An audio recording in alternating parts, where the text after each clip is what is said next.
Question number 86। अबूर का युद्ध के संदर्भ में क्या सही नहीं है? पहला, यह लड़ाई 1752 में लड़ी गई थी। गलत, यही गलत है।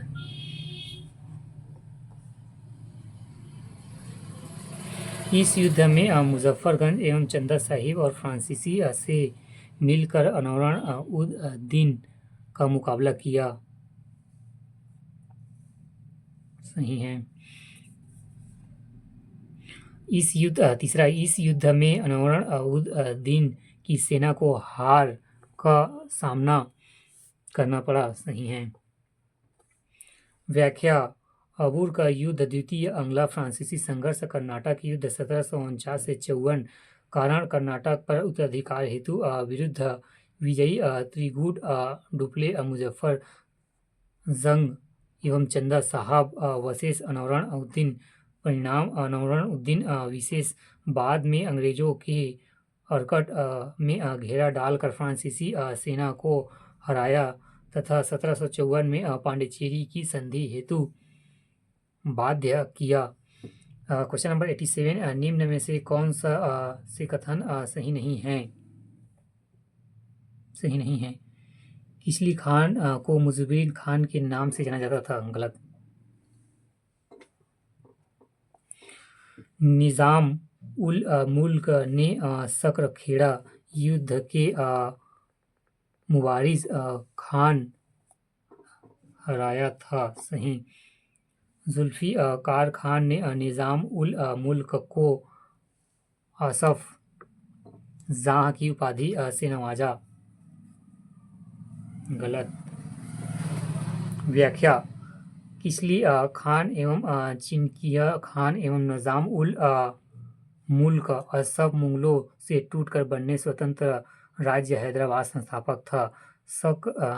सकरखेड़ा का युद्ध 11 अक्टूबर 1724 में हुआ था। यह युद्ध निजाम उल मुल्क एवं मुखारिज खां के मध्य हुआ। इस युद्ध में मुखारिज खां मारा गया। निजाम उल मुल्क को जाब की उपाधि फर्रुखा शिखर ने उसे दक्कन का वायसराय बनाते समय दी थी। कथन एक और कथन दो असत्य है। Question number 88। Question number 88। सन 1927 में हुए कांग्रेस के वार्षिक अधिवेशन के बारे में क्या सही नहीं है? इस अधिवेशन में चीन और जापान में भारतीय सेनाओं को युद्ध लड़ने के लिए भेजने के खिलाफ प्रस्ताव पारित किया गया था। ये सही नहीं है। गलत है। इस अधिवेशन की अध्यक्षता डॉक्टर एम.एस. अंसारी ने की थी। सही। तीसरा, इस अधिवेशन में पूर्ण स्वराज के संकल्प को अपनाया गया था। सही। 1927 कांग्रेस वार्षिक अधिवेशन। यस। 1927 में कांग्रेस अधिवेशन की अध्यक्षता डॉक्टर एम.एस. अंसारी ने की थी। यह मद्रास में हुई थी। इस अधिवेशन में कांग्रेस ने प्रत्येक स्तर पर साइमन कमीशन के बहिष्कार का निर्णय किया था। पंडित नेहरू के प्रयासों से इसी अधिवेशन में पूर्ण स्वतंत्रता का प्रस्ताव पारित हो गया था। अंततः कथन पूर्णतः असत्य है। तीसरा नहीं। क्वेश्चन 89। प्लाज्मा अवस्था के बारे में क्या सही है? इस अवस्था में कण